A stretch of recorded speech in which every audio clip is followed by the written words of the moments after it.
ఈరోజు Telangana state road transport కార్పొరేషన్కు సంబంధించిన కార్మికులంతా కూడా సమ్మెలకు దిగడం జరిగింది. వాళ్ళ ప్రధానమైనటువంటి డిమాండ్ ఆర్టీసీని ప్రభుత్వంలో విలీనం చేయాల్సినటువంటి అంశాన్ని గతంలో కేసీఆర్ గారు ముఖ్యమంత్రి ఉన్నప్పుడే మేము రాష్ట్ర శాసనసభలో క్యాబినెట్ రాష్ట్ర శాసనసభ ఏకాగ్రీకంగా తీర్మానం చేయడం జరిగింది. ఆ రోజు క్యాబినెట్ కూడా అప్రూవ్ చేయడం జరిగింది. కాకపోతే ఆ డేట్ ఒకటే అనౌన్స్ చేయాల్సి ఉండే, ఆ సందర్భంలో ఎన్నికలు రావడం జరిగింది. ఇప్పుడున్నటువంటి కాంగ్రెస్ ప్రభుత్వం కూడా ఎన్నికల మేనిఫెస్టోలో పెట్టింది ఆర్టీసీని మేము ప్రభుత్వంలో విలీనం చేసుకుంటామని చెప్పి. 2.5 సంవత్సరాలు అయింది.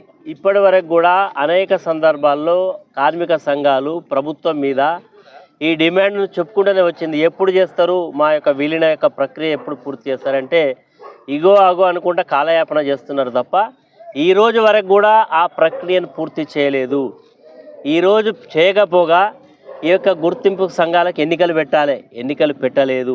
వీళ్ళకి ఇవ్వాల్సినటువంటి ఉద్యోగాలకు సంబంధించినటువంటి ఉద్యోగులకు ఇవ్వాల్సినటువంటి బెనిఫిట్స్ ఇవ్వకుండా కాలయాపన చేస్తూ ఉన్నారు. ఈ సందర్భంలోనే కార్మికులు ప్రభుత్వం దృష్టికి ఈ సమస్యలన్నింటినీ కూడా తీసుకెళ్తే ఎవ్వరు కూడా పట్టించుకునే పరిస్థితులు లేదు. ముఖ్యమంత్రి గారు వస్తున్నారు పోతున్నారు, మంత్రులు వస్తున్నారు పోతున్నారు. ఈరోజు ప్రచారానికి మేము మా యొక్క హామీని అమలు చేసిన 6 గ్యారెంటీల్లో ఒక హామీ అయినా ఉచితంగా మహిళలకు మేము బస్సులు పెట్టి తిప్పుతున్నామని చెప్తున్నారు. ఈరోజు ఆర్టీసీ బస్సులు నడవాలంటే వీళ్ళు పెట్టినటువంటి ఈ నిబంధన వల్ల ఆర్టీసీకి నష్టం వస్తున్నది. ఆ నష్టం ప్రతి నెల ఇవ్వాలి. ఇప్పటికే దాదాపు 3,000-4,000 కోట్ల రూపాయల బకాయిలు ఉన్నాయి. ప్రతి నెల ఏదైతే ఈ యొక్క మహిళలకు సోదరిమణులు ఎక్కి ఫ్రీగా పోయేటువంటి దాన్ని ప్రభుత్వం పూడ్చాలి. ఇప్పటివరకు పూడ్చకుండా దాదాపు 3,000-4,000 కోట్ల పెండింగ్స్ ఉన్నాయి. దీనివల్ల ఆర్టీసీ కొద్ది రోజుల్లో నిర్వీర్యమై ఇది నష్టాల బాటలో పడి అసలు దీన్ని మూసేసే పరిస్థితికి వస్తుంది. కాబట్టి ఇది ఒక కుట్ర జరుగుతూ ఉన్నది. ఈ కుట్రను ఛేదించడంలో కార్మికులంతా కూడా ఈరోజు చివరికి ఏ కార్మికుడికైనా సమ్మె చేయడం సంతోషంగా ఉండదు. బాధాతత్వ హృదయంతో ఈరోజు సమ్మెకు దిగుతారు.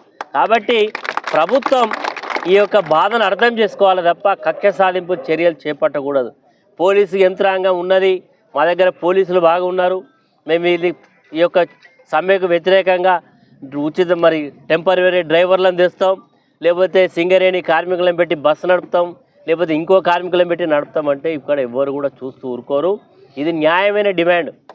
తక్షణమే ముఖ్యమంత్రి గారు ఈరోజు మా యొక్క ప్రయాణికులు కూడా చాలా ఇబ్బంది పడుతూ ఉన్నారు. సమ్మె చేయడం వల్ల ఈరోజు ప్రజలకు కూడా తీవ్రమైనటువంటి ఇబ్బంది.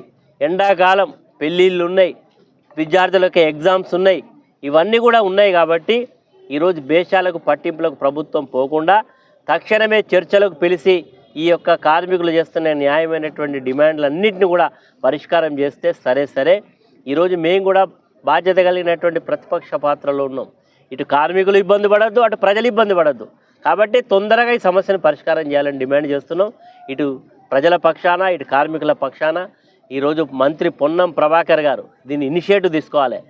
పొన్నం ప్రభాకర్ కూడా ఆయన అనేక ఉద్యమాల్లో పాల్గొన్నటువంటి వ్యక్తి.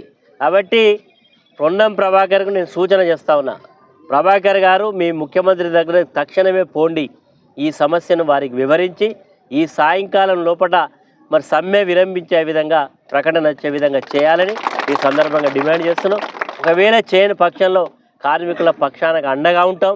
వారు చేసే ప్రతి అడుగు ఖచ్చితంగా వారికి అండగా ఉంటాం. ప్రభుత్వం మాత్రం దీన్ని ఏ రకంగానైనా నిర్వీర్యం చేయాలని చూస్తే మాత్రం తగిన మూల్యం చెల్లించుకో తప్పదని హెచ్చరిక చేస్తున్నాం.